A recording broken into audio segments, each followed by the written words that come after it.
Hello, my brothers and sisters in the Lord. Today, our station church is San Crisogono.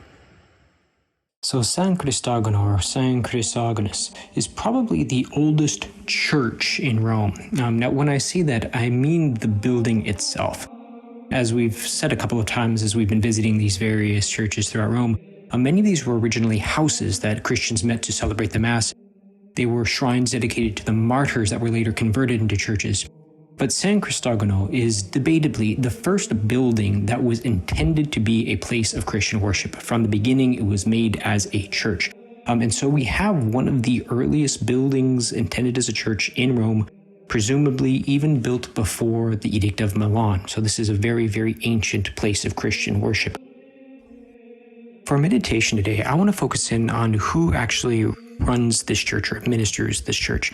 And this church was given to the Trinitarians. Now, the Trinitarian order was founded a long while ago to help free Christian slaves. Now, as many of you probably know from your study of history, during the various wars between Christendom and the various Islamic empires, it was not uncommon that a Christian that was captured would be made into a slave. And so many orders arose that sought to ransom the Christian slaves, that would seek to buy them back. And this was their interpretation of how to fulfill the words of Christ in Matthew 25, "I was imprisoned and you visited me."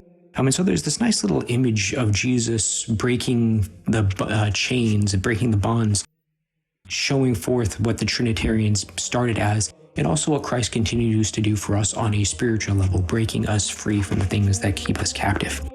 And so as we continue our Lenten penances and Lenten practices, we turn to Christ, who can free us from undue attachment and so allow us to live in the freedom of the children of God.